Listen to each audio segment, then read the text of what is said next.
Então, boa noite a todos. Hoje é um prazer imenso nós darmos continuidade aos nossos webinars. Inicialmente, eu quero agradecer muitíssimo a presença da nossa palestrante, que é a professora doutora Maria Ribeiro Lacerda. Eu quero apresentar ela, mas de início eu quero dizer, ela foi minha companheira lá na Universidade Federal do Paraná por muitos anos, até que eu me aposentei. Ela tem uma história, né, ligada à Faculdade do Pequeno Príncipe, porque ela foi a que iniciou o processo de construção do curso de enfermagem que nós temos hoje. E depois deu certo, eu ajudei, continuamos, foi autorizado, foi reconhecido e renovado o reconhecimento, e isso dessa história há 16 anos. Então, a gente é muito grato por toda essa caminhada, na construção com as ideias muito boas que a Maria sempre teve, e saiu esse projeto pedagógico. Você sabe, Maria, que a gente fez algumas reformulações curriculares, mas ele continua com com aquela mesma condução. Quero também dizer para a nossa conferencista que estes webinars são organizados pelo PECS, que é um núcleo de pesquisa em ciências no ensino na saúde, por isso, PECS é o Programa de Ensino nas Ciências da Saúde, e o PENSA é o núcleo de pesquisa. Então, a iniciativa de fazer esses webinars foi justamente para a gente subsidiar um pouco mais os nossos mestrandos, para que eles tivessem uma visão ampla de todas as possibilidades de pesquisa qualitativa, falando um pouco dos referenciais teóricos, um pouco da questão metodológica, e abordando algumas, porque a gente tivemos que fazer algumas escolhas. Então, eu quero apresentar a professora Sueli Grossman, né, que é da UFSC, que também está conosco fazendo esses webinars, a professora Leide da Conceição Sanches, e a professora Rosana Alves, que entrou, e eu acho que está aí, que também faz parte, nós formamos esse quarteto na organização do webinar. Então, quero apresentar para vocês, então, a professora Maria Lacerda, ela é graduada em enfermagem, né, pela Universidade Estadual de Londrina, na UEL. Ela também fez mestrado em enfermagem e o doutorado na UFSC. Atualmente, ela é professora permanente, né, do programa de pós-graduação de enfermagem da Universidade Federal do Paraná, mestrado e doutorado, e também do mestrado profissional da Federal. Produz pesquisas qualitativas, tem experiência bem ampla, posso dizer bem ampla, em ground theory, pesquisadora do CNPq, trabalha muito com várias questões dentro da enfermagem, mas ela é uma expert em cuidado domiciliar, autora de diversos livros, né, tanto de metodologia de pesquisa, como da própria ground theory, ou de contextos de enfermagem. É ex-líder do Núcleo de Ensino, Pesquisa e Extensão do Cuidado Humano e de Enfermagem. Este núcleo de pesquisa, a gente fundou ele juntas lá em nem sei que ano, e ele está vivo lá na Universidade Federal do Paraná até hoje. Eu fico bem contente que isso está sendo prosseguida, essa ideia, porque era um espaço de discussão. A gente começou com algumas questões do cuidado e hoje amplia para várias abordagens que podem ser inseridas dentro desse cuidado. Ex-professora visitante, né, por 2 vezes da Universidade Federal de Santa Maria, no programa de pós-graduação, coordenadora do grupo de trabalho da Rede Internacional de Enfermeria, International Nurse Network, e depois, se a professora quiser falar um pouquinho mais sobre isso também, ok. Então, professora Maria, se deixei alguma coisa de fora, pode, por favor, colocar. Fiquem à vontade, se vocês quiserem perguntar alguma coisinha, a professora não vai enxergar vocês, mas eu fico aqui com as outras professoras, controlando o chat, ver se vocês querem interromper, fazer alguma pergunta. A gente tem uma proposta de uma apresentação, né, de uns 40 minutos, se passar não tem problema, e depois a gente faz uma troca de ideias, tá certo? Então, professora Maria, a palavra é sua, fique à vontade. Antes de colocar a apresentação, eu gostaria de agradecer, né? Eu gostaria de agradecer o convite, fiquei muito feliz. E eu queria dizer que, quando você fez menção aos 16 anos, a ideia principal que eu tive como Pequeno Príncipe de solidariedade. Ele é considerado para mim como um terceiro setor de um tempo que se pensava assim. E a solidariedade é isso também, a gente dividir conhecimento. Então, eu não poderia ter colocado uma ideia forte, uma perspectiva para uma instituição, e na hora que ela me chama, eu digo não. Eu acredito, como essa instituição, que o Pequeno Príncipe é solidariedade. Nós temos que ser solidários à instituição, tanto da questão, né, da instituição de saúde, quanto da de ensino. Então, assim, eu sempre serei disponível para o Pequeno Príncipe, porque eu tenho muito, assim,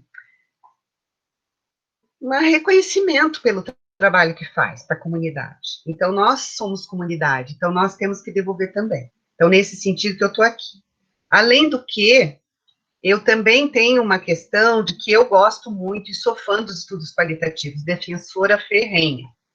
E tenho também uma experiência que ela vem sendo construída ao longo dos anos com teoria fundamentada, com grau de teoria, que é um dos estudos de interpretação dentro dos estudos qualitativos. Então, é um prazer poder falar com vocês. Eu agradeço o convite, né? E agradeço também, né, todo o programa, os 2 programas, o grupo de pesquisa, né, pela ideia. Eu acho que é uma ideia muito necessária. Nós precisamos discutir pesquisas qualitativas. O ano passado eu estive em Portugal, no evento internacional de pesquisa qualitativa de todas as áreas, um evento mundial. Eu fiz um workshop só de teoria fundamental, naquele seminário, porque eu tinha lançado um livro, né, que depois eu vou deixar para vocês olharem. Eu lancei esse livro, junto com um colega, e daí a gente também foi para divulgar o livro. Então, é um método que eu assim, me agrada muito, ele é encantador da minha perspectiva, então é muito bom poder compartilhar um pouco com vocês. Como o espaço é pequeno, a gente vai falar algumas coisas mais assim, dando uma ideia. Mas se alguém, né, aí da instituição tiver interesse, quiser desenvolver estudos em teoria fundamentada, a gente está disponível.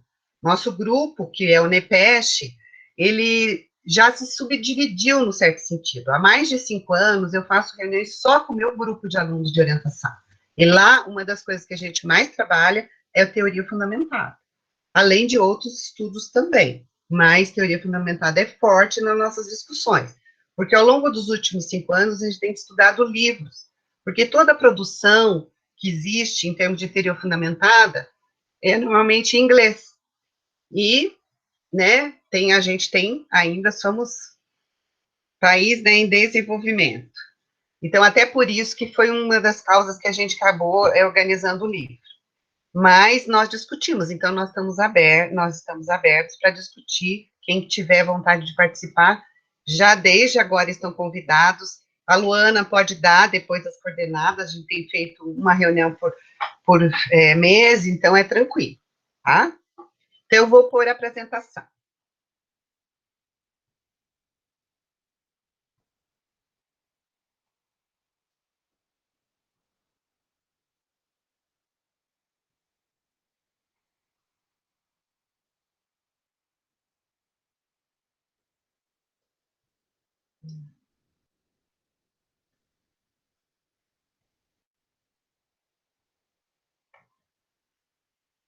Já apareceu? Tá vindo. Está entrando, professora. Tá. Ótimo. Isso, já entrou, agora é só maximizar a tela e já vai. Isso, perfeito. Bom, aqui tem meu contato para quem precisar, meu e-mail, mas vai estar na última página também, tá? Então, a gente vai falar um pouquinho das bases, né, em termos de quem são, o que é os autores mais utilizados, as principais características, que ferramentas que se utiliza a teoria fundamentada, e uma trajetória minha com alguns exemplos. Os exemplos são da área da saúde. Então, eu acho que talvez, né, seja interessante para todos. Então, o que é? A ground theory, na verdade, ela tem uma tradução incorreta quando ela fala que é teoria fundamentada como a gente usa no Brasil, porque não diz direito. Ground theory não é bem essa tradução que deveria ser, porque seria fundada nos dados, seria enraizada nos dados, né, sustentada nos dados. Então, é uma teoria que se desenvolve a partir de dados empíricos. Então, ela está sempre ancorada nessa perspectiva dos dados empíricos. Só que, a partir de dados empíricos, se faz abstrações conceituais para desenvolver teoria. Porque teoria, nós temos que pensar que são relações entre conceitos com uma definição bem simplista, mas é uma relação entre conceitos. Do ponto de vista da teoria fundamentada, ela sempre gera uma teoria e que vai mostrar para a gente um padrão, né, de comportamento que é relevante, problemático, enfim, o que mostra a vivência ou a experiência de um fenômeno dos participantes da pesquisa. A vivência, especificamente, quando você trabalha com os participantes que estão vivendo aquele fenômeno de estudo. A experiência são aqueles que estão ao lado. Então, vamos pegar um exemplo. Se você for fazer um trabalho com puérpera, você vai ver vivência. Se você for fazer um trabalho com a família da puérpera, você vai estudar experiência. Então, quais são as versões que a gente tem que são mais utilizadas no Brasil e no mundo de uma maneira geral? Porque uma coisa que eu quero destacar, que do ponto de vista dos estudos qualitativos, existem os estudos de interpretação, que é o caso da teoria fundamental, mas também temos a fenomenologia. A fenomenologia, ela foi bem reconhecida ao longo dos anos como um estudo qualitativo de porte, de importância, muito considerado. Só que hoje, quem tem ganhado esse espaço é a teoria fundamentada nos dados. Desculpe. Então, estudos de ground theory são muito bem aceitos, desde que sejam com apresentações de rigor metodológico. Esse é um aspecto muito fundamental. Tem muita gente que estuda e diz que utiliza a teoria fundamentada, como outros estudos qualitativos, e não alcançam a dimensão que os estudos apontam como deveria ser, em termos de rigor, de validação, enfim, seguindo, de fato, o método como ele deve ser desenvolvido. Essa é uma crítica importante que a gente precisa pensar e refletir, porque teoria fundamentada, ela dá bastante trabalho para fazer.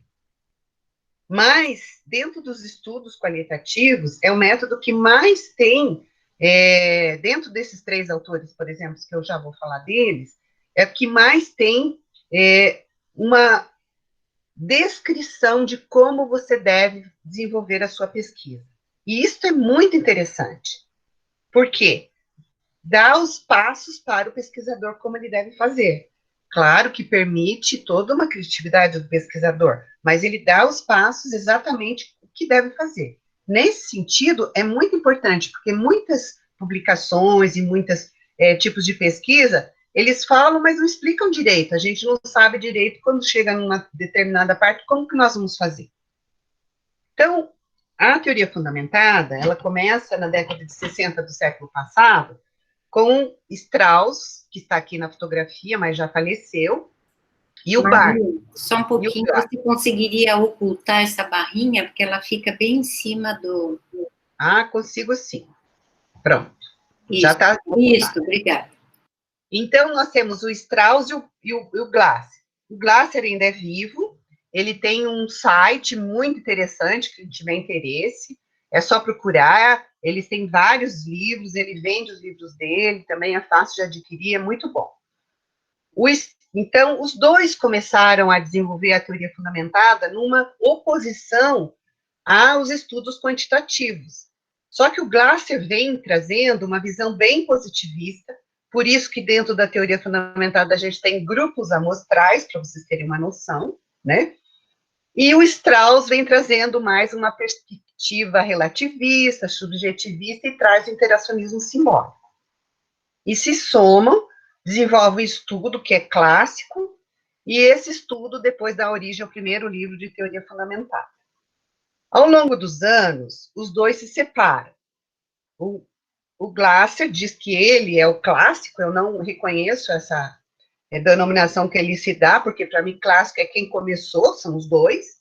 Então, para mim, ele é glasseriano, e o Strauss, como já faleceu, daqui a pouco eu vou mostrar para vocês, ele tem a Corbin, que trabalha com ele. Trabalhava com ele e continua os estudos. E temos a Charmas. A Charmas é uma construtivista, foi aluna do Glasser, mas desenvolveu um estudo próprio, e é muito interessante o trabalho que ela faz. Eu já tive a oportunidade de trabalhar com os três, e também com a Corbin. Corbin tem um livro novo, é muito interessante, nós acabamos de estudar esse livro, estávamos estudando esse livro no nosso grupo de pesquisa. Eu já desenvolvi dois trabalhos com ela, agora estou desenvolvendo mais um, então é muito interessante também. Mas tem uma nova que no livro que a gente publicou, aparece, que é a Adele Clark. Eu vou utilizar, inclusive, com um aluno, essa nova versão. Ela ainda não é muito usada no Brasil, então as que são mais usadas no Brasil são essas três que eu mostrei para vocês. E tem vários estudos nas áreas da saúde, principalmente enfermagem, administração, educação, utilizam muito teoria fundamental. Então, assim, aqui, uma perspectiva bem geral para vocês perceberem como que as coisas são. A TFD glasseriana, ela tem, a Straussiana e a construtivista, elas têm princípios que são comuns, que eu vou falar um pouco disso para vocês. Tem a amostragem teórica, análise comparativa constante, os memorandos, e mais algumas outras perspectivas de princípios comuns. Mas elas têm diferenças. A primeira diferença é em termos da base filosófica. O Glasser continua positivista, moderado. O Strauss, agora, Corbin, é um pós-positivista, pragmatista, né, e usa o interacionismo simbólico. E a Charmas é mais do construtivismo e do interacionismo simbólico. Esta é uma diferença entre eles. E isso é muito importante, porque a gente não pode dizer que está usando um determinado autor se a gente não presta atenção nessas perspectivas. Segunda diferença é, o Glasser diz que o uso da literatura só deve ser no final. O Strauss diz que em todas as etapas. E a Charmas em todas as etapas e também façam uma compilação. Outro sistema que diferencia é a codificação. Depois eu vou mostrar um pouquinho mais explicado isso. Primeiro, que o Glasser diz que deve ser original, descobrir uma teoria. Para o Strauss, tem que ser rigorosa para criar uma teoria. E para a Charmas, ela deve ser em aberto para construir a teoria, e deve ser junto com os participantes, por isso na visão construtivista. Então, as principais características. A gente vai falar da amostragem teórica, da circularidade dos dados, da comparação constante, da sensibilidade teórica, da estruturação dos memos e diagramas.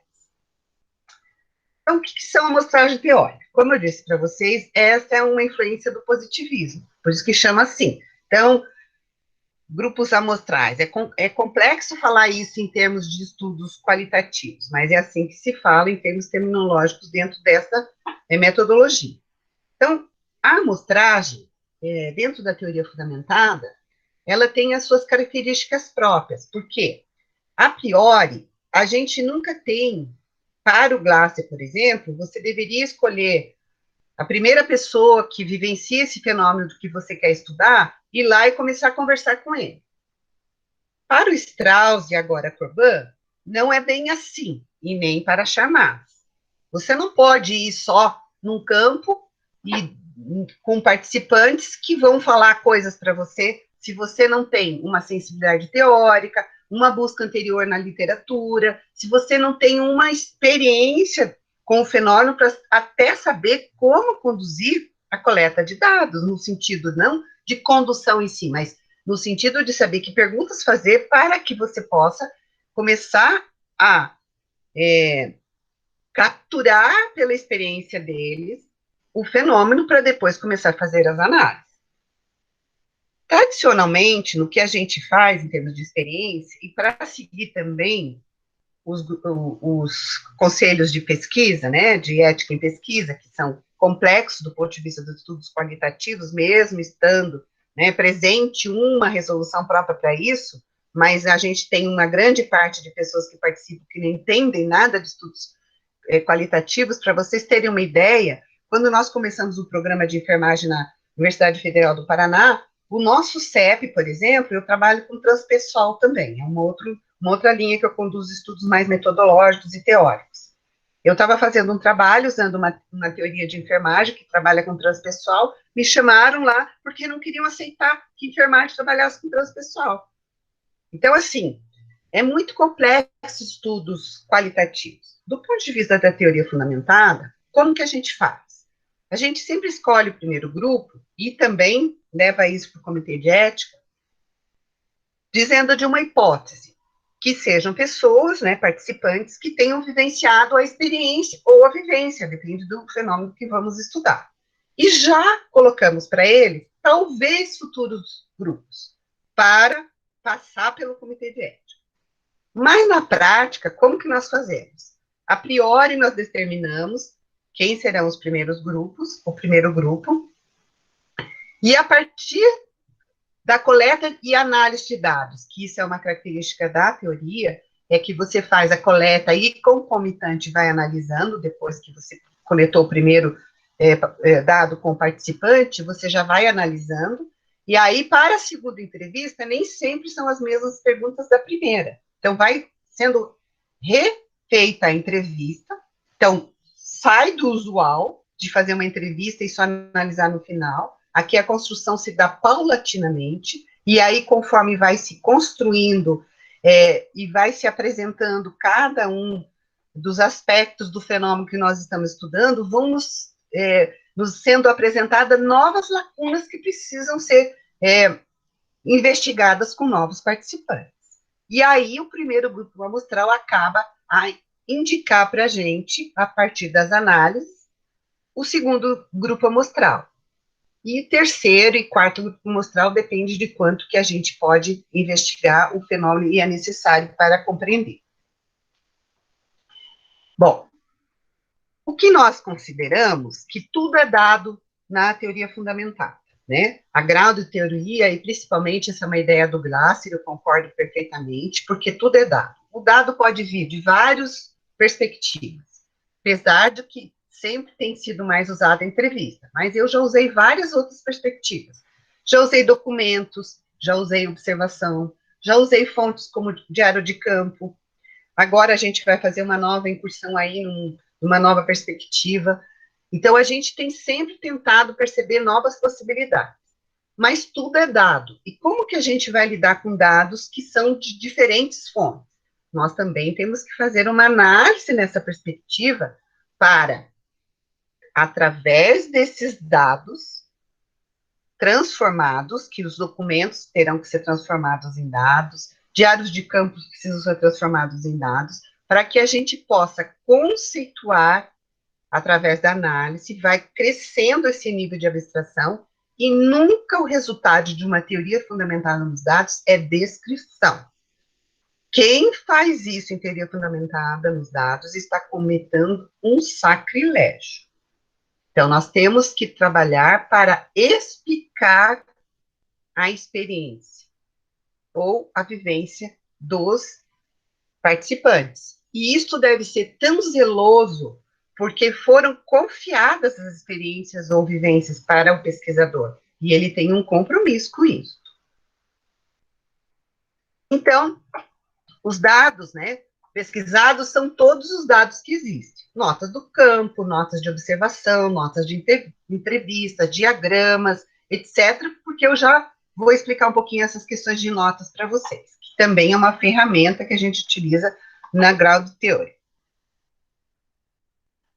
Uma questão importante, que essa metodologia, ela trabalha dedução e indução. E a Hamas também diz que trabalha a abdução, mas eu não vou entrar nessa perspectiva, porque senão muita explicação. Vamos falar só da dedução e indução. Aqui tem uma perspectiva de quando a gente usa dedução e indução. Sempre a gente observa um fenômeno, vai descobrindo padrões, vai gerando hipóteses e vai criando teorias. Na indução, você observa o fenômeno, mas, de certo ponto, você parte de observou o fenômeno, então você foi, investigou com o participante e ele conta para você determinada questão. Por exemplo, como que você se coloca na casa das pessoas? Eu me lembro que minha enfermeira disse assim, eu sento na ponta do sofá. Veja como isso é simbólico, até se eu estivesse usando interacionismo simbólico, como referencial teórico dessa pesquisa. Mas vamos pensar do ponto de vista de dedução e indução. Estou sentando na ponta do sofá. Então, eu fico pensando, ela está desconfortável? Ela sente que o lugar não é dela? Eu começo a deduzir certas perspectivas para tentar, num próximo participante, perguntar: você, quando chega na casa, como que se sente? E daí, se ela contar, eu pergunto assim, me explica um pouco sobre essa questão de você não estar confortável, a casa não é sua, é um lugar íntimo da pessoa. Então, você vai tendo a geração de hipóteses, vai conduzindo observações e vai confirmando a teoria. Entender a dedução e indução na teoria fundamentada é primordial. A circularidade dos dados. Essa é uma outra característica bem importante. Nós, quando terminamos de coletar todos os dados e estamos analisando, a última entrevista, o último dado de um relato, de uma observação, eu estou associando a primeira e todas que vieram no meio. Porque nós ficamos constantemente trabalhando circularmente. E numa comparação constante, que daqui a pouco eu vou dizer para vocês. Então, os dados são coleta e análise, coleta e análise, coleta e análise. Só que se eu estou na primeira, eu coletei e analisei. Vou para a segunda, com talvez novas perguntas, coletei, analisei. Eu volto para a primeira para juntar tudo, pensar um pouco no que está me mostrando, começo a pensar conceitualmente e começo a ter uma perspectiva de novos questionamentos. Então, dedução, indução. E esta coleta e análise, ela está sempre relacionada com comparação, num constante ir e vir, e sempre ela está na complementariedade dos dados.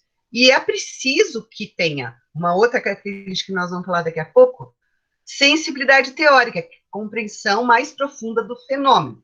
Um pesquisador não deve pesquisar em termos de grau de teoria, coisas que ele nem tem nenhum tipo de experiência. Ele terá muita dificuldade de fazer questionamentos, análise e evoluir conceitualmente. Então, este é um cuidado que os orientadores e os pesquisadores precisam ter quando vão estudar e desenvolver pesquisa através do grau de teoria. E outra questão é que, depois da compreensão mais profunda do fenômeno, vai sempre identificando lacunas, elaborando hipóteses, coleta de novo, e assim vai fazendo a circularidade até a saturação, que eu já explico. A comparação constante, como eu disse. Você tem uma imersão nos dados, todos os dados, do começo ao fim. Uma indução e dedução todo o tempo. Entre códigos, primeiro, primários, né, códigos bem empíricos, depois em categorias, depois temas e conceitos. E todo o tempo você vai explorando os dados, porque, de repente, quando você está numa categoria mais abrangente, no nível mais abstrato, você vê que tem lá alguns dados que você pensa, mas será que isso daqui é aqui mesmo? É como eu costumo dizer, você vai para uma fazenda, chega na fazenda, você tem vários bichos na fazenda. Os dados são da fazenda.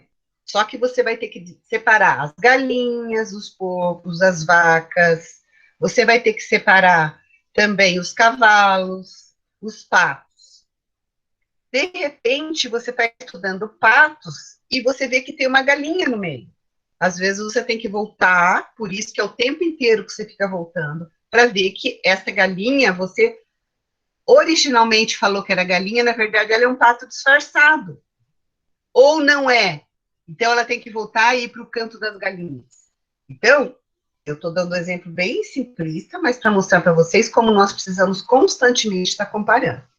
Temos que explorar os dados, identificar lacunas, selecionar conceitos para decidir grupos amostrais e sempre também caminhando para uma saturação teórica. Quando que a saturação teórica vai aparecer? Quando a gente começa a ter, em cada categoria, temas, dimensões e propriedades do fenômeno que nós estamos estudando. A sensibilidade teórica. Este é um ponto muito importante. Nós precisamos de temperamento analítico e competência analítica. Temperamento analítico para manter distância analítica dos dados, tolerar regressão e confusão, isso é muito importante, porque é bastante dados. Competência analítica para poder desenvolver insights, principalmente insights teóricos, porque eu não posso manter no final do desenvolvimento da teoria, através de conceitos, uma perspectiva empírica, que foi a experiência do participante, né? Então, as ideias devem ser mais abstratas e tem que ser de várias fontes e tipos de dados. Os memorandos. Os memorandos dos diagramas, né, eles são ferramentas. Memorandos, eu costumo dizer que deveria ser usado em qualquer pesquisa qualitativa. Ela, na verdade, não é específica da teoria fundamentada, mas ela é muito defendida na teoria fundamentada. E tem vários tipos de memorando. Quem tiver interesse em estudar memorandos, tem artigos muito bons. No livro aqui a gente cita vários. Então, tem vários tipos de memorando. Pode ser teóricos, metodológicos, de observação. Enfim, tem uma gama enorme, dependendo do autor que você cita. Mas ela é uma ferramenta muito importante para a gente utilizar, porque ela ajuda a fazer a abstração conceitual, ou ela ajuda a desenvolvimento metodológico, porque você pode sair de uma entrevista e fazer uma nota metodológica. Preciso dar mais tempo de resposta para o participante, ou preciso trazer mais um gravador, que não seja só meu celular, preciso pensar em ter um bom lugar para poder fazer a entrevista. Esse é um metodológico. Um teórico, de repente, ele falou lá, vamos pegar da ponta do sofá. Um teórico eu vou colocar. As pessoas, quando entram nos domicílios profissionais, eles percebem que não são espaço deles, eles não podem desenvolver comportamentos cartesianos, só visão biológica da perspectiva do que está acontecendo no contexto, eles precisam perceber que existem relações, que tem que se perceber mais adoecimento, e sim, vão fazendo escritas sem muito cuidado com relação a português, a uma frase juntar com a outra, mas são ideias, essas ideias me ajudam a abstrações mais conceituais. Então, às vezes, eu começo com memorandos mais simples, porque eu não sei desenvolvê-los, e depois até chegar a memorandos cada vez mais complexos. Então, é uma ferramenta muito necessária para compreender vários tipos de dados, e ela também é muito empregada para ajudar na análise mais aprofundada. O software é muito importante, é muito legal, ajuda bastante, mas ele não faz o papel do pesquisador. Nós usamos NVivo há alguns anos já, a gente tem licença, então nós usamos bastante NVivo, temos artigos escritos sobre isso, eu conheço também, já usei alguma vez a assistir, e é bem interessante a gente usar. Ele é só uma ferramenta que ajuda a organizar dados, ele não faz análise. Como é que acontece? Essa figura mostra bem para vocês.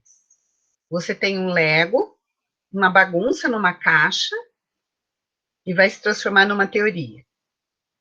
É o melhor exemplo que a gente tem de como é que você vai do dado para a teoria.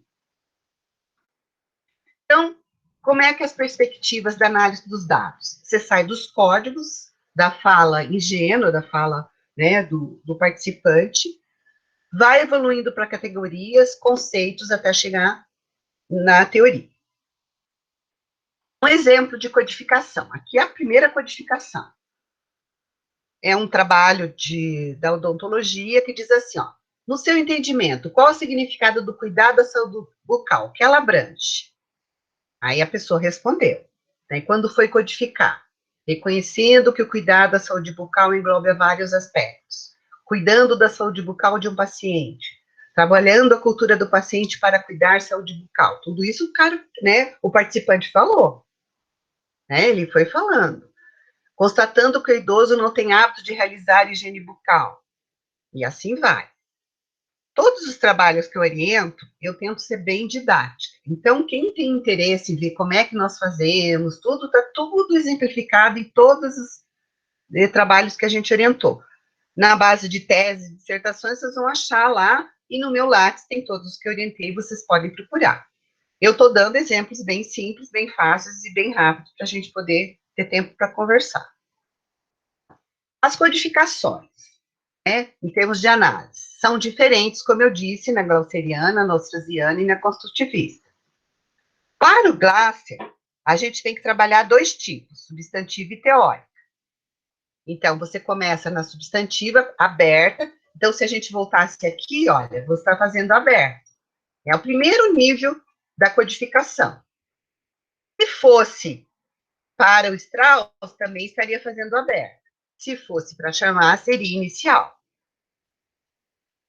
Para o Glasser, depois que você faz aberta, se você vem nesse nível de abstração aqui, categorias, você estaria na seletiva. Para o Strauss, você estaria na seletiva. Por quê? Ele, entre categoria, teria subcategorias, e daí você iria para axial, para o Strauss. Para a construtivismo da Charmas, você estaria já começando a focalizar. Eu, particularmente, sou muito adepta da análise glaceriana, porque existe a codificação teórica. Infelizmente, eu não posso ficar explicando para vocês o que significa tudo isso, mas ele tem uma proposição de códigos que são desenvolvidos dentro dessa codificação teórica. Para o Strauss, quando ele fala da codificação seletiva, antes da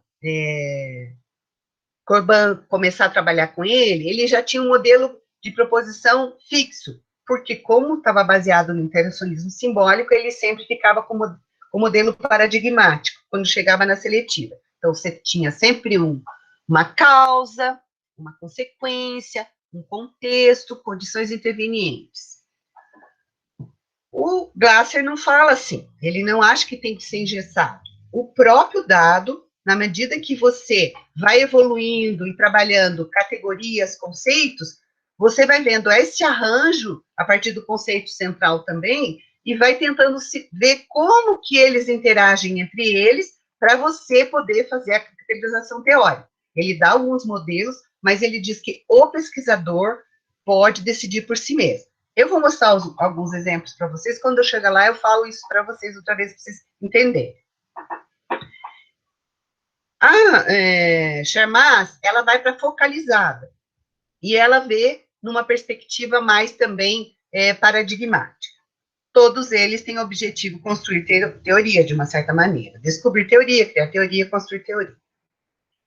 Então, quando eu vou trabalhar a teoria fundamentada, eu devo optar por uma corrente e focar meu estudo nessa escolha. Então, se eu digo que vou trabalhar a Charmas, eu tenho que ser coerente com a Charmas e entender Charmas muito bem. Se eu quero trabalhar Strauss, eu tenho que seguir Strauss. Se eu quero ir para Corban, que agora é a nova modalidade, eu tenho que seguir Corban, e que fez um avanço muito interessante. Se eu quero usar Glasser, eu tenho que respeitar o Glasser. Isso é muito importante, porque o que a gente vê é salada mista, muitos trabalhos. Eu agora, com uma pós-doc que fez comigo, a doutora Nara, nós publicamos um artigo no último número da Revista Brasileira de Enfermagem, que nós fizemos uma análise de teses, que usaram estudos de tese até 2019, nos últimos 5 anos, que usaram teoria fundamentada. Foram 46 estudos. É um artigo bem interessante para quem tem interesse, já pode começar lendo aquele artigo. Nós temos outros trabalhos, mas aquele está bem interessante. Eu não expus ainda no meu Lattes, tá? Porque eu não tive tempo. Bom, eu advogo que nós trabalhamos conceitos também. E a gente vê muitos trabalhos de teoria fundamentada que ficam usando como se fosse categoria. Na verdade, nós temos que trabalhar conceito. Conceito é uma ideia mental, né? Tudo que é possível formular proposição, é descrever os objetos da experiência no sentido de que permitam reconhecimento, organizando os dados da experiência para que eles tenham, né, uma conexão lógica.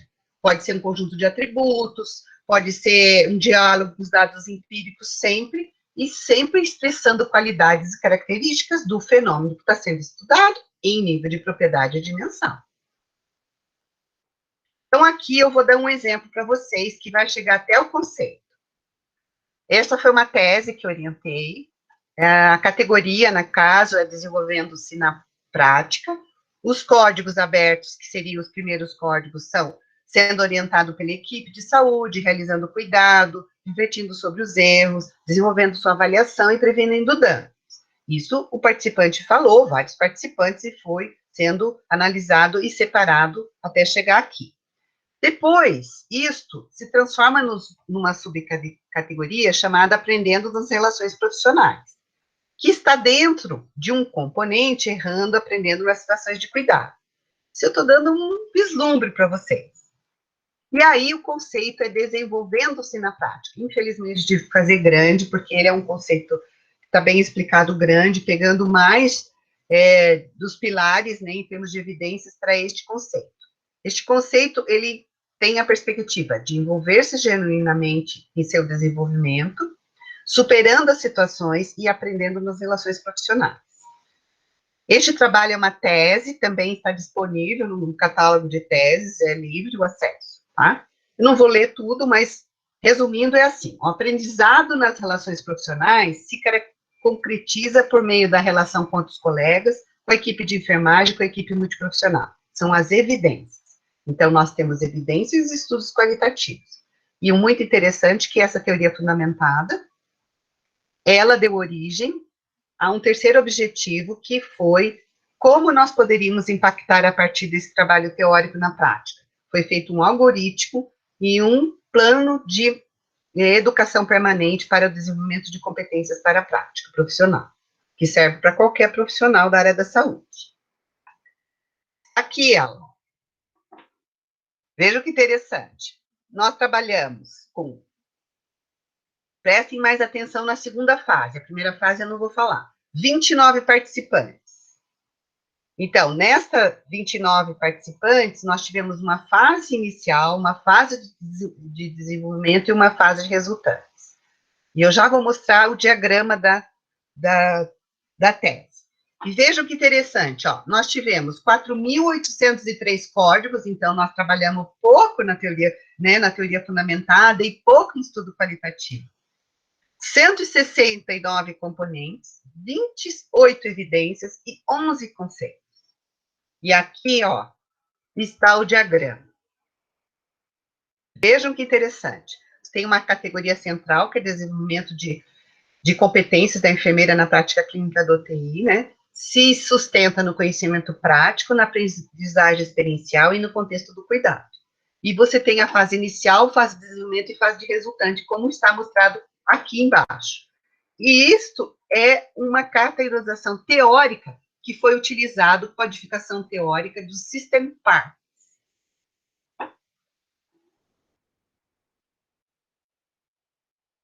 Então, eu vou falar rapidamente minha trajetória. Eu estudo teoria fundamentada há 23 anos, tenho 23 estudos, mais de 28 pesquisadores já formei. E aí eu estou atualmente orientando 5 teses e uma dissertação, usando tudo teoria fundamentada. Aqui eu vou dar 3 exemplos para você. Este é da minha tese, né? Eu trabalhei com memorando, trabalhei com a clássica, né? Usei modelo paradigmático, a condição causal, estratégia, consequência e contexto. E aqui dá para vocês verem como fica o diagrama. Então, contexto, a causa, que é principiando, depois você tem condições intervenientes até chegar nas consequências, que é percebendo, refletindo, experienciando. Um outro exemplo. A vivência, ensinar e aprender o cuidado domiciliar no curso de graduações de saúde. Este também é uma tese. Esse trabalho foi financiado, é muito interessante, pelo Estado do Paraná e também pelo CNPq. Foi um estudo grande. Olha, nós trabalhamos com 23 discentes, docentes egressos. Nós usamos o referencial de pensamento complexo. Na minha tese foi interacionismo simbólico. Deixa eu voltar, porque eu quero falar uma coisa que eu esqueci para vocês. Neste trabalho, nós utilizamos modelo de aquisição de competência como referencial teórico. É uma bem interessante, é uma teórica americana que trabalha com o modelo de aquisição de competência. Este aqui está usando, né, eu usei interacionismo simbólico, e neste complexidade, pensamento complexo, tá? Então, olha como que deu o resultado do diagrama. A categoria central, né, ensinando e aprendendo cuidado domiciliar nos cursos de graduação em saúde, e toda a complexidade, e o desenho, ele deve mostrar exatamente o que é que você está trabalhando. Eu sou bem rigorosa nessa questão. Enquanto eu não acho que está bom o desenho, eu não sossego. Então, compreendendo características, sabendo condição interveniente, consequência, porque este mesmo sendo perspectiva glaceriana, ele deu um modelo que seria, entre aspas, paradigmático, mas dentro do Glasser também ele mostra que você pode ter causa-consequência, que são os C, mas esse teve estratégia. Este é um outro que nós usamos Charmas, né? Nós trabalhamos com hipertensos, e aqui nós trabalhamos com 38 hipertensos e profissionais de saúde, e aqui está o diagrama, sendo atendido, né, no sistema de saúde contexto. A categoria central é vivenciando a autogestão do cuidado em saúde do hipertenso, e as questões que envolvem, né, toda a perspectiva do hipertenso, que é iniciando o processo de adoecimento, condição causal, entendendo o processo de adoecimento é uma estratégia, outra incorporando os comportamentos para a autogestão do adoecimento, porque é só na medida que a gente percebe adoecimento que nós temos adesão, porque senão não tem adesão. A história dos profissionais de saúde quererem, né, dizer que o doente de hipertenso, ele é rebelde, porque está falando da doença, não está falando do adoecimento. E a condição interveniente deste fenômeno estudado é permanecendo passivo em relação ao processo do adoecimento, que muitos são. Mas por quê? Porque a gente não conseguiu ainda trabalhar com ele a compreensão de adoecimento. Nós temos uma socióloga aí, talvez ela possa falar alguma coisa para nós.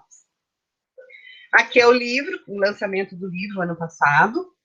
Quem tiver interesse, é só entrar no site da Moriá, tá? Ela que é detentora dos direitos, eu sou organizadora com o Dr. José, meu parceiro, Dr. José Luiz Guedes dos Santos. E, grau de teoria, né, obrigado pela atenção, estou disponível se vocês quiserem fazer perguntas.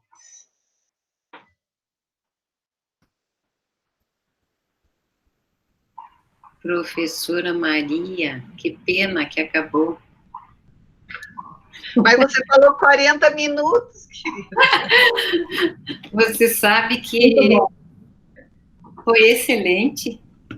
Isso mostra toda a complexidade, e é bem isso que você falou no começo, o quanto que a gente tem que ser rigoroso, os passos metodológicos, e interessante, aquele autor que vai fundamentar toda a tua condução, digamos assim, da pesquisa, que no fundo ela é a condução teórica e metodológica, né, porque vai se construindo, andando ali, e o quanto que tem que ser rigoroso. Se você optar por Strauss, vai ser com Strauss, se optar por Corbin, vai ser por Corbin, enfim, e Charmas. Eu acho que esse crescente da evolução da ground teoria é tão importante você ter colocado para nós, para que as pessoas possam compreender até qual abordagem se afina mais, né?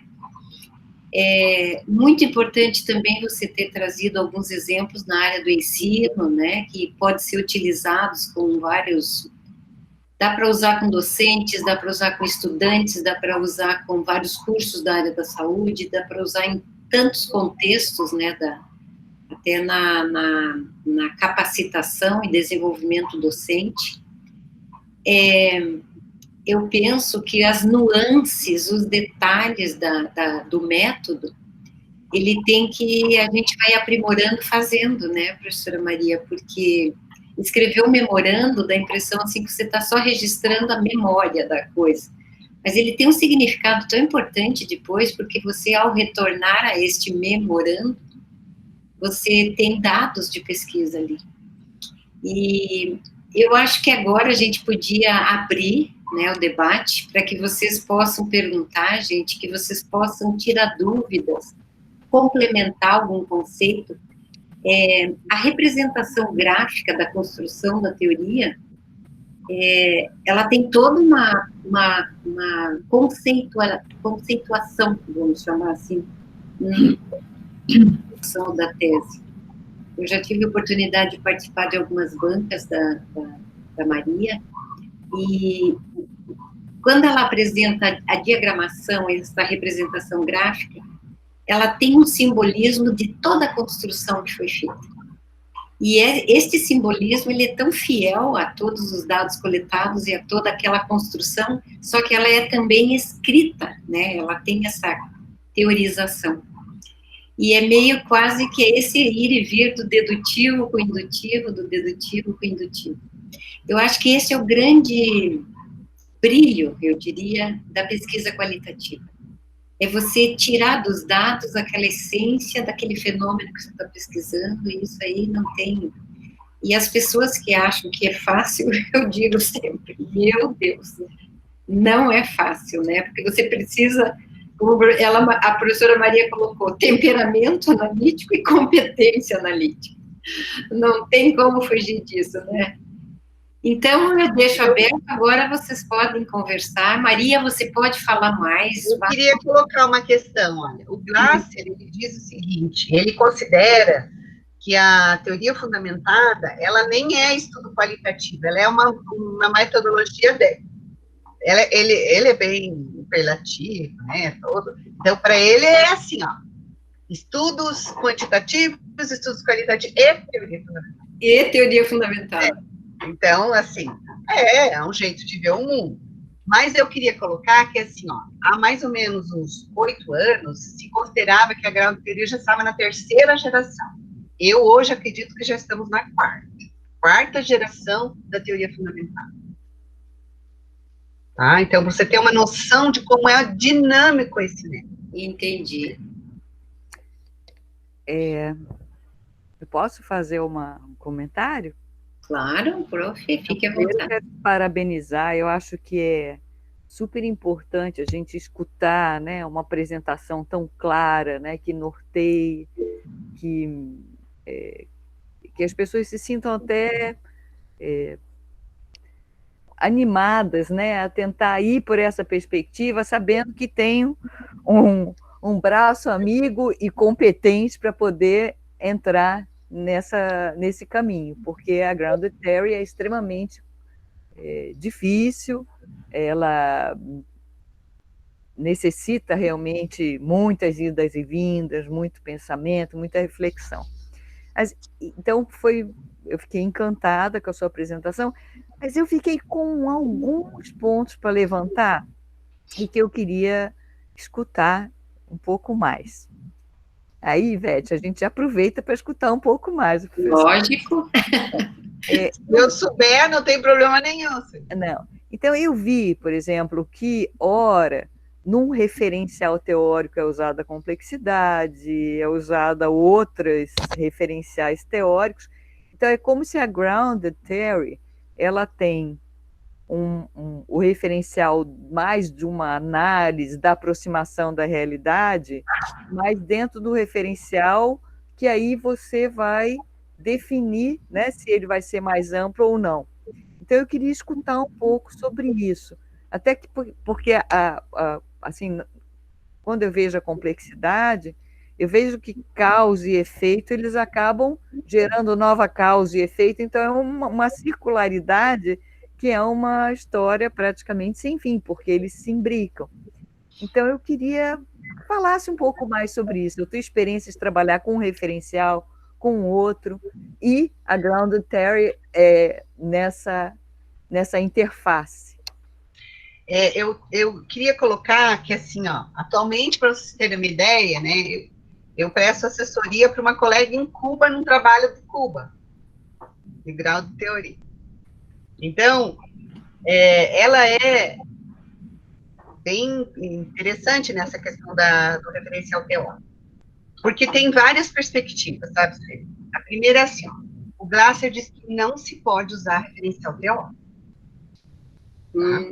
Tá? Não pode de jeito nenhum. Você vai estar contaminado, como se nós fôssemos tábula rasa. Vai na série, não existe. Não acredito. Então, a realidade brasileira, por exemplo, eu sempre me pauto nessa perspectiva, porque eu também não posso inventar uma roda. Para ter fomento, eu preciso ter referencial teórico, eu preciso ter realmente quem são meus participantes, eu preciso tudo bem bonitinho para poder ganhar fomento, senão eu não ganho fomento. Se eu for lá dizendo, eu vou lá no campo fazendo uma pergunta para um, depois não sei o que vai acontecer. Ninguém vai dar nenhuma credibilidade para o meu trabalho de pesquisa. O mesmo problema que eu tenho com o comitê de ética, eu tenho que ter alguns parâmetros. Esse é o primeiro ponto. Então, eu uso o Glasser sempre nas análises, principalmente nas caracterizações teóricas, porque eu prefiro assim, para não me comprometer. Mas eu tenho clareza de uma coisa, eu não vou publicar nunca nas revistas do Glasser, que quem entrar no site dele vai ver que tem revistas, é muito interessante, vale a pena demais de ler. Por quê? Não vai aceitar meu trabalho. Mas eu já publiquei em internacional A, um nível muito bom, sem precisar ser do Glasser. Então, tudo bem. Do ponto de vista de uma tese, toda tese, para mim, tem que ter referencial teórico. Mestrado já acho difícil, 2 anos, dar conta de fazer uma pesquisa e ter referencial teórico, acho meio demais. A não ser que seja um aluno, que vem com você desde a graduação, ele está no teu grupo, né, comunga com as coisas, ele tem condição de fazer isso. E mais maduro, etc. Muito difícil. Eu prefiro me ater que tese tem que ter. Aí, o que determina, por exemplo, mesmo usando o Glasser, aquele trabalho tem referencial. Por exemplo, eu fiz um trabalho recentemente, 2 anos, a gente usou teoria de enfermagem, também uso teoria de enfermagem. Tem uma orientação aqui, a Delita que está aqui, estou usando teoria de enfermagem. Eu não vejo problema nenhum. Dá muito bem para usar. O que determina isso?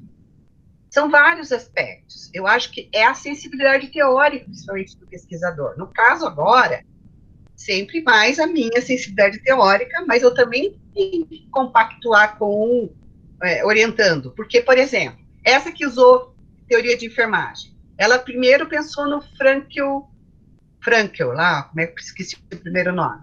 Victor. E ela foi ler... Victor Frankl. Ela leu, a professora disse, aqui não dá para o meu trabalho, porque eu deixo ele também, né, precisa ter tem que, como referencial teórico, o Oxford, se você coloca, como você vê o mundo, tem que ter uma ressonância em você. Você não pode agora, de repente, dizer, por exemplo, eu não serei nunca marxista, não diz respeito a mim, não sou nada contra, mas meu olho não é assim, meu jeito de ver o mundo não é assim. Isso também é outra coisa. Por exemplo, o ensino do cuidado domiciliar na graduação, nos cursos de saúde. Isso é um olhar complexo. Não tinha como. Eu não domino todos os referenciais. Ela foi em um lugar estudar, fazer disciplina de complexidade. Um pouco eu sei. Tem que me convencer que ela está escrevendo. Eu não posso dizer que eu sou uma expert em complexidade. Eu sou em algumas coisas, eu sei bem, em algumas coisas não. Nem tem pretensão de ser. Então, tem fatores que desencadeiam de você escolher referencial teórico. Eu sempre penso que nós, como orientadores, temos que ter algumas coisas que somos experts. Eu me sinto expert na metodologia, porque eu acho que a trajetória, né, tá ali. Eu gosto, ela me encanta. Eu ainda digo assim para os alunos, vocês precisam enxergar no final em 3D, tá? Olha só o que eu quero. Que enxerguem em 3D. Vocês vão levantar, vocês vão sonhar, vocês vão estar andando na rua, vocês vão estar pensando nos dados de vocês estão enxergando. E olha, deve ser verdade, porque muitas que eu formei em TFD, elas continuam comigo, orientando comigo. Então, né, entendeu? E aí, também de referenciais, eu tenho aproximação. Eu gosto de interacionismo, eu fiz na minha tese, eu já trabalhei com vários interacionistas. Eu não sou uma expert em interacionismo, eu posso dizer. Eu conheço, tenho um domínio, mas não me sinto. Eu conheço uma colega, por exemplo, que fez pós-doc comigo, eu considero ela uma expert em interacionismo. Ela é uma interacionista, porque eu sou muito mais transpessoal. É uma outra perspectiva que eu trabalho. Então, eu não acho que eles não casam, mas eu prefiro me aprofundar mais no transpessoal do ponto de vista de referências teóricas do que exatamente no intelectual. Eu trabalho em outra perspectiva, por exemplo, aquele de competência. É a Patrícia Brenner. A Patrícia Brenner é uma autora que eu sou apaixonada, eu sempre estudei. Por mim, eu quis estudar a Patrícia Brenner. Eu tinha, desde o meu doutorado, um livro que veio dos Estados Unidos para mim, que ela trabalha da novice à expert. E eu queria entender como se faz o desenvolvimento do nível de competência. E depois eu fui estudando mais, e eu conheci pessoalmente a Patrícia.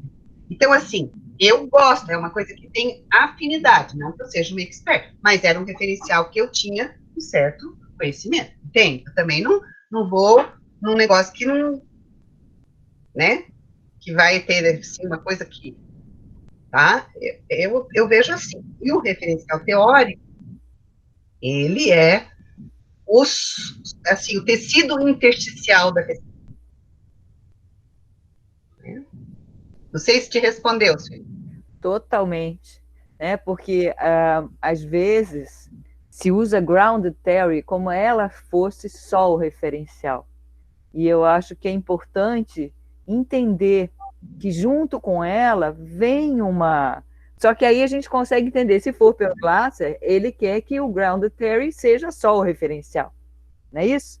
Quer dizer, para ele é isso, mas quando a gente começa a ampliar e realmente dialogar com a realidade, a ground theory, ela se tece junto com a maneira que a pessoa tem esse referencial dela e mais se encaixa com isso. Confere?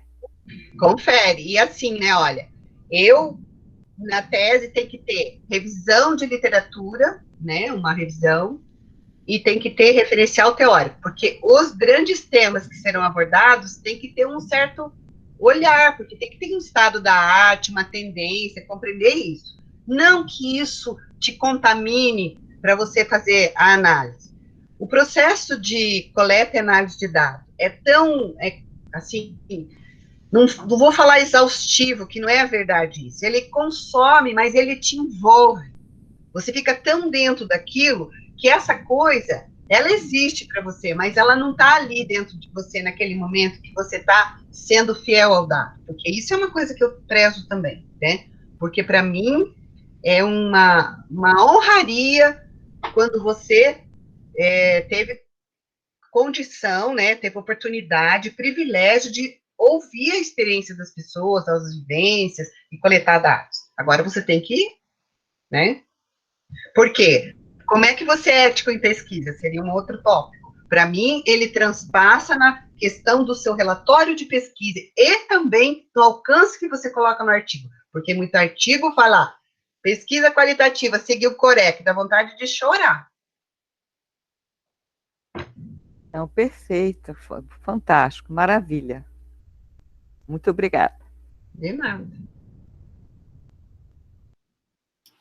A Patrícia Brenner, que a professora Maria se refere,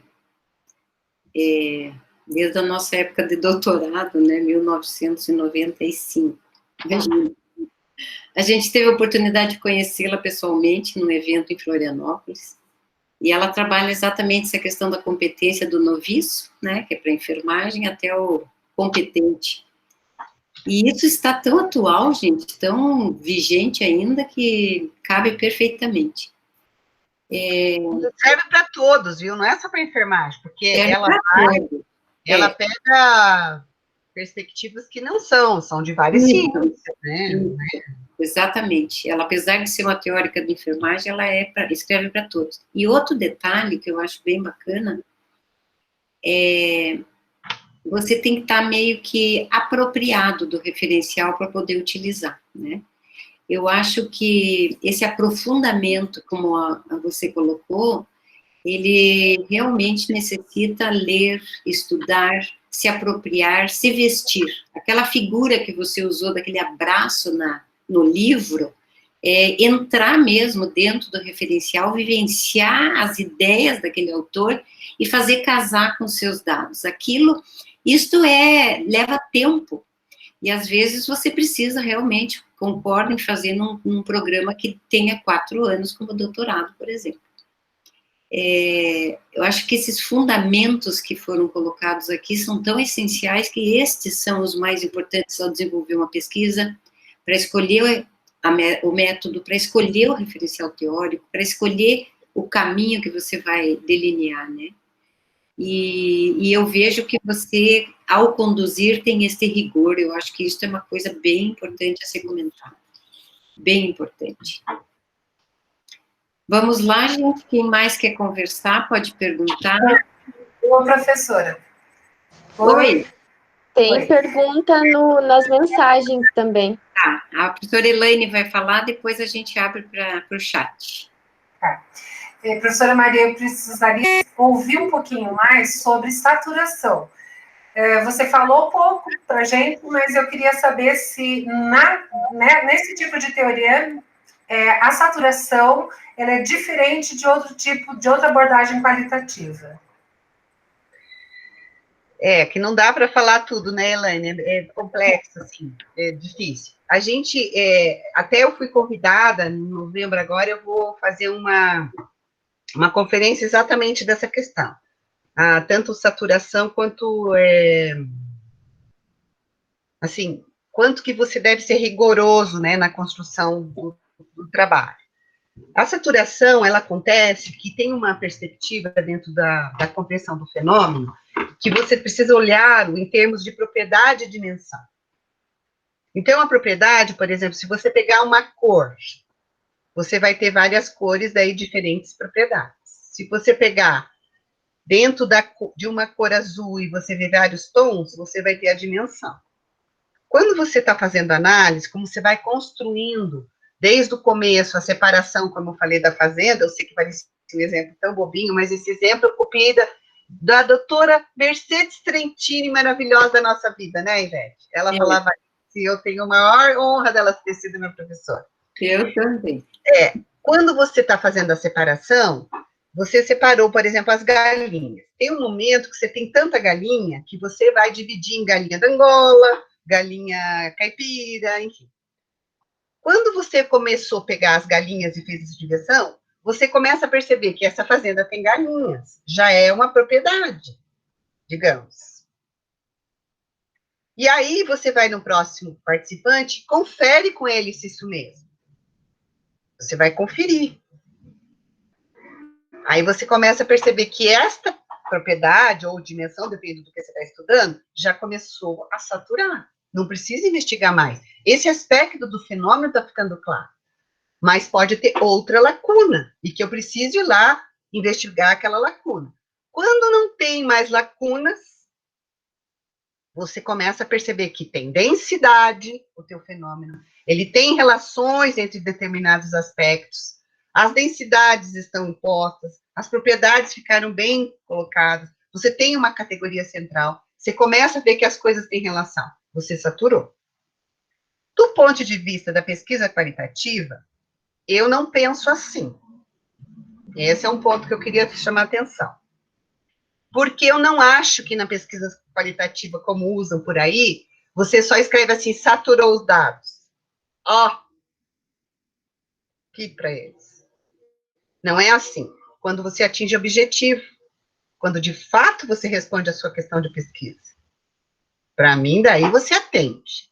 No caso, a questão de pesquisa, mesmo nesse jeito aqui, que eu estou te explicando de saturação, eu consegui responder e também objetivo. Mas é uma construção. E tem mais uma coisa que se faz para saber se de fato foi isso. Você valida isso. Como você valida? Isso eu não falei. Você valida de duas formas, a gente trabalha. Você faz o diagrama, você leva para os participantes, ou que foram da tua pesquisa, ou outros que vivenciam aquele fenômeno, mostra para eles, explica e pergunta se eles vivem aquilo. É maravilhoso de ouvir. Olha o rigor, vocês estão percebendo? Não sou eu que inventei, é o método que diz. E nós também fazemos validação com expertos nos grupos de pesquisa, que são as pessoas que entendem de teoria fundamentada, que daí podem, né, opinar e trazer contribuições. Então, assim, a saturação é bem importante, a gente funciona muito bem, chega de fato à saturação, mas tem dois níveis. Uma saturação de uma teoria, da construção da teoria, ela tem muito mais aprofundamento. Nas construções que eu uso teoria fundamentada e trabalho no mestrado, eu uso modelo teórico. Eu tenho uma dívida com a construção do conhecimento, que eu preciso explicar o que é modelo teórico e teoria. Eu não tive tempo de escrever isso ainda, mas está aqui, uma hora eu vou escrever. Porque eu acho que precisa ser explicado isso. E muita gente trabalha em tese dizendo que fez modelo teórico, o que é uma pena, porque é menor o modelo teórico, na minha perspectiva de compreender epistemologia. Né? Claro, gente, tudo que eu falo é dentro do meu jeito de pensar, né? Não sou dona de verdade. Meu professor de filosofia da ciência, né, falava bastante para nós, né, Ivete? Não somos dona de verdade. Não existe verdade. Não sei, Elaine, respondeu? Perfeitamente, foi excelente para mim. Da cor o exemplo foi marcante. Verdade. Professora, tem o Sérgio Vidal, né? Ele está perguntando assim: quais os primeiros passos que devem ser tomados para o início de uma investigação baseada em teoria fundamentada nos dados? Quais os primeiros passos? E como o pesquisador inexperiente deve se comportar diante desse fenômeno? Essa questão, assim, eu vou iniciar o primeiro passo, por onde O que eu faço? Estuda teoria fundamentada. Lê todos os livros já publicados de teoria fundamentada. Em inglês, artigos em inglês, escuta no YouTube em inglês. Se não souber inglês, já é o primeiro passo para dificultar de estudar teoria fundamentada. Porque tem este meu livro, mas só meu livro não dá conta, você tem que ir nos originais. Porque uma coisa é eu fazer Corban, eu tenho que estudar o livro da Corban. Se eu quero fazer Adele Clark agora, eu estou comprando o livro da Adele Clark, está vindo dos Estados Unidos para mim, entenderam? Então, o primeiro passo é estudar, estudar, estudar. Duas frentes, a metodologia e o tema. O tema tem que ser conhecido, porque ele tem que ter sensibilidade teórica, tem que ir para a prática desse tema. Ele tem que ir lá vivenciar bastante se ele não tem essa experiência. Porque senão ele não vai saber lidar com tudo isso, com os dados depois. Então, a primeira coisa é estudar a teoria fundamentada. Ler trabalhos que fizeram teoria fundamentada. A gente tem um monte, tudo. No Brasil é tudo livre acesso. Todo mundo pode pegar. Participar de um grupo que trabalhe com teoria fundamentada é outro jeito. Bem-vindo no nosso grupo. Eu acho que não sei se respondeu para você, mas olha, não tem receita de bolo, viu? Porque de nada da vida, nem o bolo que a minha mãe fazia, com a receita dela, o meu ficava igual. Tá? Não sei se eu respondi para o colega ali. Perfeito, ele falou. Perfeito, muito obrigada. Alguém mais pode me perguntar? Não tem pergunta, eu vou falar. Fala, professora Leide. É interessante, né, professora Maria? A senhora deu uma provocada ali, mas, de fato, né, se veja onde é que nasce, né, a teoria fundamentada nos dados e aonde que ela vai engrossar e ganhar corpo, né? Isso é interessante. Ela nasce na sociologia, né? Mas não são todos os programas de sociologia que encaram o desenvolvimento dos trabalhos usando. Aqui na Federal nós não fazemos, né? Nós não temos alguém no departamento, né, no pós-sócio lá, que trabalhe com a teoria fundamentada nos dados. É claro que se trabalha, às vezes, com Strauss, né, quando quer se fazer um itinerário pelo hospital. Aliás, ela surge, né, com a necessidade de estudar morte no ambiente, né, hospitalar. Ela surge com o Strauss por causa disso, por causa que ele queria pensar, né, no fenômeno da morte dentro do hospital. Então, é interessante, né, mas eu não vejo que ela ganhe, assim, tanto corpo no sentido, assim, do rigor, mesmo do método, como ela ganha na enfermagem. É interessante isso, né? Não sei o que depois a senhora tem para dizer sobre isso, né? Mas é importante, hoje nós estamos em pesquisa, no ensino, né? A gente está sempre tentando desvendar esses fenômenos para entender, de fato, né? Essa realidade. A gente estava ali, eu, a professora Karen, a tarde toda com os meninos de medicina, né? Pensando nessas questões, e aí eu chego à noite, né, puxa, então, se tem ferramentas para você chegar, para você compreender coisas, né, fenômenos, né, as condições do adoecimento, como você falou, né, você deu uma provocada na gente ali, aquela hora que você falou, como que eu vou saber das condições, né, para você poder lidar ali no mundo da saúde. A gente estava com o curso de medicina, com os problemas da saúde, a gente estava pensando sobre cultura, certo e errado, quer dizer, mas se você não adentra na realidade, com uma ferramenta que te possibilite, de fato, chegar nessa realidade, a gente não tem como ver. E veja, ó, eu não sei se você terminou, mas quando você fala assim, ó, quando a gente está compreendendo, né, interpretando uma experiência, uma vivência, no caso ali da autogestão, né, por pertenço, foi ali que eu te provoquei, você veja, olha a diferença como um profissional que realmente está interessado em sair do modelo cartesiano, com todo o respeito que precisa saber da doença, mas não é só saber da doença, tem que saber do adoecimento, porque daí é como que você vai enfrentar. Você lê um trabalho daquele, olha como o mundo vai abrindo, porque você escuta a fala dele, você percebe a fala dele, e você vai ouvindo a fala dele, e não é só de um, é um conjunto.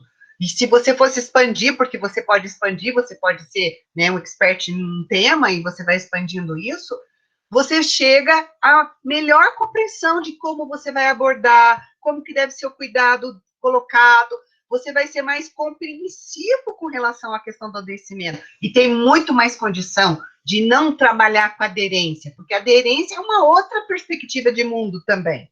E quem é que está interessado em aderência? Eu não quero nada colado em mim. Eu quero compreender minha vida e mudar meus hábitos, compreender melhor minhas condições e sei lá, o que tem significado para mim, eu não sei, mas você não vai saber de mim se não me dá chance de falar. Então, os trabalhos de interpretação são muito importantes, sim, mas eles também precisam caminhar em recomendações, em coisas concretas, não ficar só no teórico. Foi por isso que eu fiz aquela fala. E assim, olha, essa questão que você diz que a teoria fundamentada ganha rigor na enfermagem, em termos, porque se você ler aquele artigo, né, que a gente faz uma análise das teses, ninguém está falando mal de área nenhuma, não é nesse sentido, mas a gente ainda tem muito a caminhar, do ponto de vista de rigor.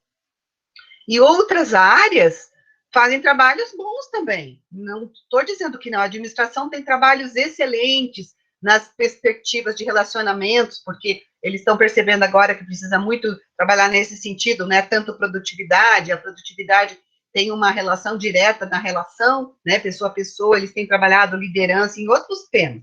E na educação, a gente tem no Brasil. Fora do país, outras áreas também trabalham, né? Engenharia tem trabalhado, porque eles estão indo para uma outra perspectiva. Então, assim, na enfermagem no Brasil, nós temos uma expressão, até porque nós temos vários cursos de pós-graduação. e construir uma tese e defender uma tese através do método de interpretação, eles são bem factíveis e são bem apropriados, entendeu? Não estou dizendo que outros métodos não são, estou colocando que é um caminho bem, assim, adequado para a construção.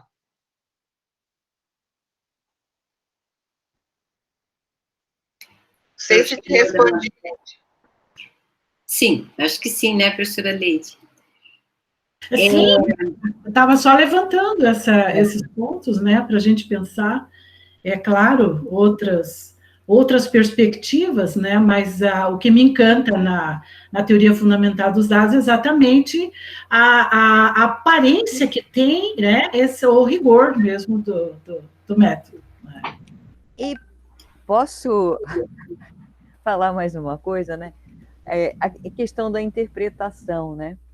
Na verdade, que a gente faz essa análise, mas eu acho que, junto nessa interpretação, e aí eu queria escutar a sua...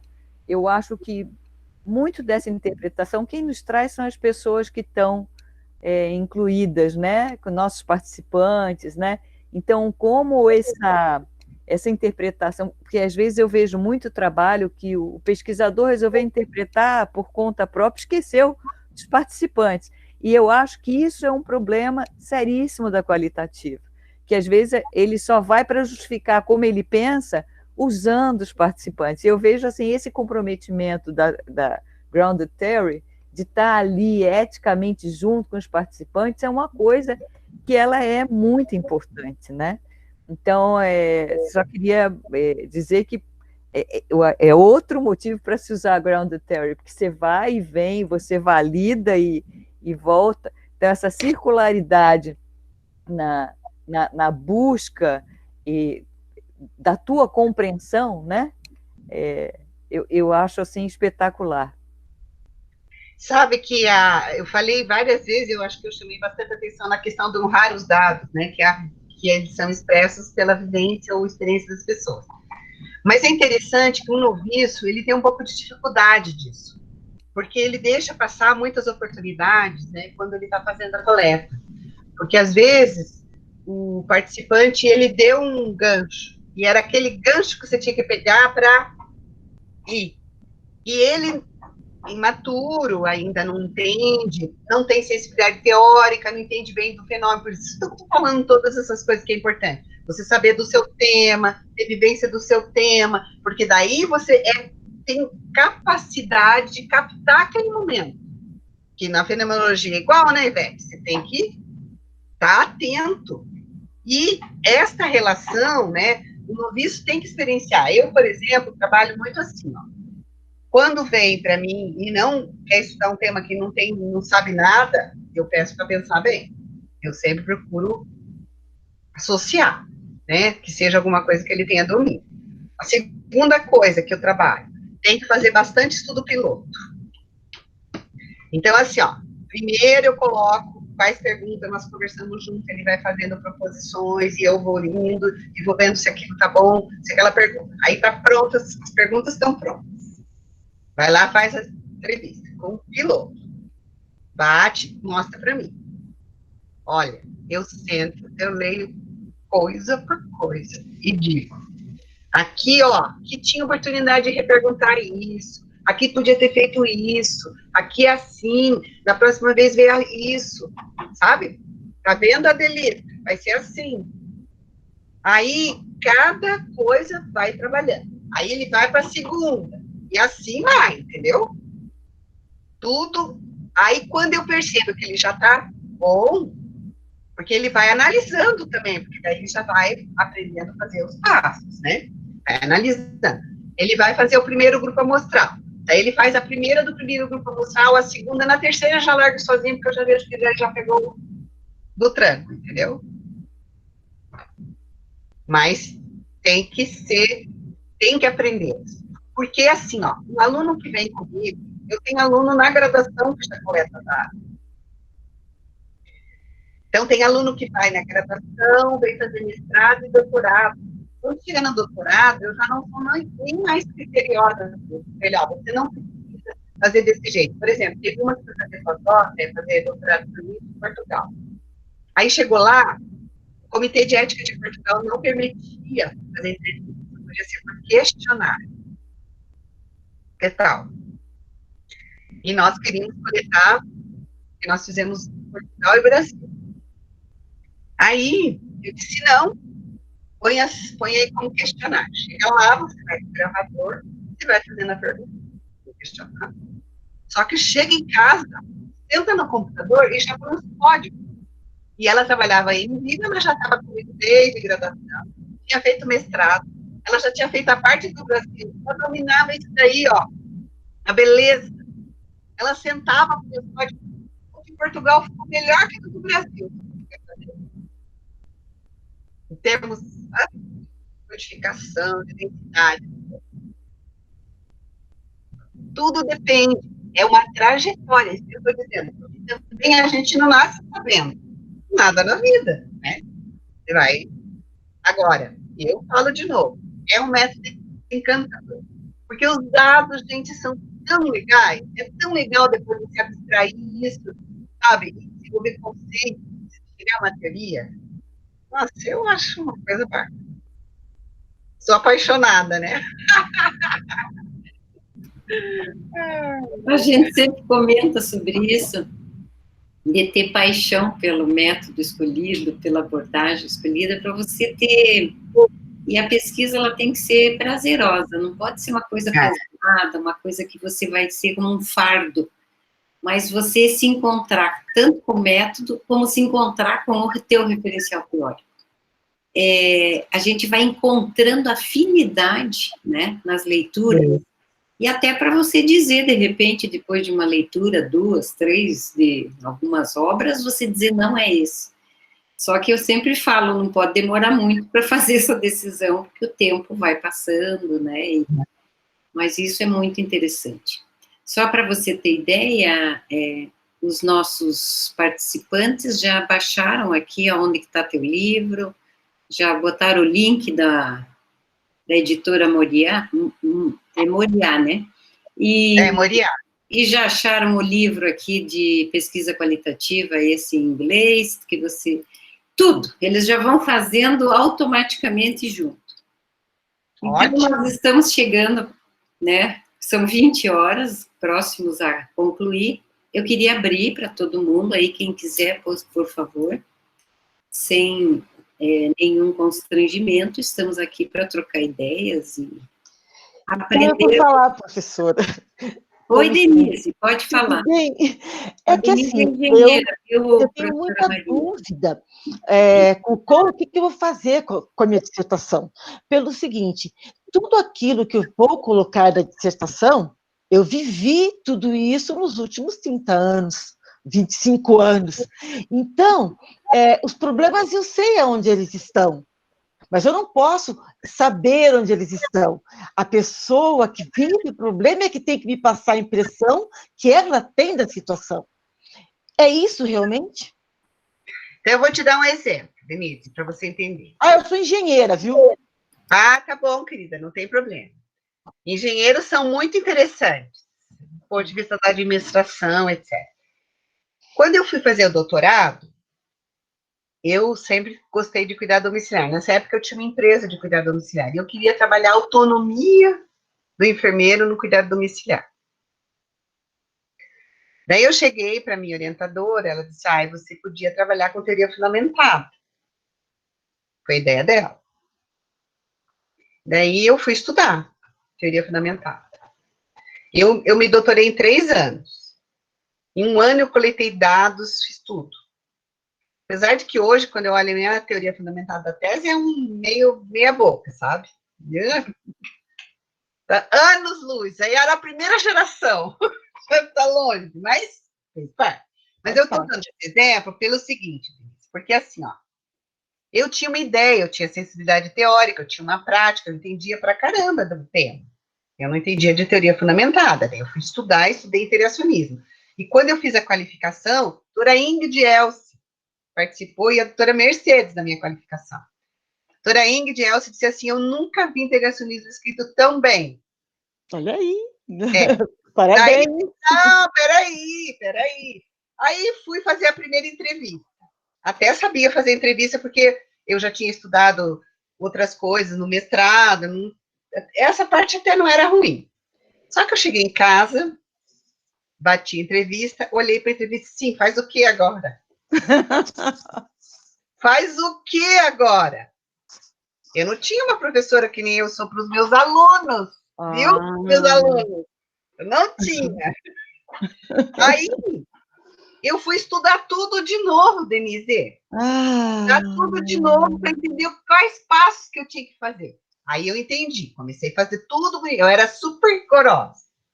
Quando eu terminei a tese, escute, era o desenvolvimento profissional do enfermeiro no cuidado domiciliar. A autonomia era um item do fenômeno. Está percebendo? Sim, claro. Que eu sabia. Eu não sabia. Quando eu dei voz para quem vivencia, aí virou muito. Eu entendi. Você percebeu? Então, não é bem assim que a coisa é. Tá vendo, Adelita? A coisa não é bem assim. Sim. Eles é que têm que falar. Eu tenho que ter verdade para ouvir e analisar. Mas eu não sei a resposta. Por mais que eu tenha vivido, porque a minha experiência não é igual à sua. É verdade. Tranquilo. Respondeu perfeito, professor. Obrigada. De nada, querida. Muito interessante isso. Né? Eu sempre digo que a gente aprende andando mesmo. Claro. E as duas penas, não pense que o caminho é fácil, né? É não. Difícil. São 23 anos de experiência. Professora Sueli, professora Leide, Rosana. É encantador, né? A gente, do grupo ali, da pesquisa, agradece assim, imensamente. Eu não estudo a teoria fundamentada nos dados, né? Eu também nunca tinha lhe ouvido. Já tinha ouvido falar da senhora, mas nunca tinha lhe ouvido, né? E aí sei da Luana, do trabalho da Luana, a Luana já me contou como é, assim, mas é uma coisa a se pensar, fazer fundamentada nos dados. Fazer pesquisa não é fácil, fazer pesquisa qualitativa, né, seja qual for o método que se escolha, né, já é difícil, né, agora você pensar aí, pensando no passo a passo da teoria, eu acho que é um pouco mais difícil. Então, realmente, fiquei aqui pensando, eu não tinha essa ideia de que talvez para um mestrado não seja possível, apesar que a gente não pode fechar, porque cada um é um, e a gente pode encontrar a pessoa que consiga fazer, né? Então, a gente nunca, no mestrado, vai fechar as portas e dizer que não, né? Mas tem coisas, né, que realmente dão mais trabalho, né? Eu parabenizo a senhora pela sua dedicação aí. Eu vou ler um pouco mais sobre isso. Não sei se vou fazer, mas eu vou me interessar. O fato de eu ter colocado, né, que seu grupo, né?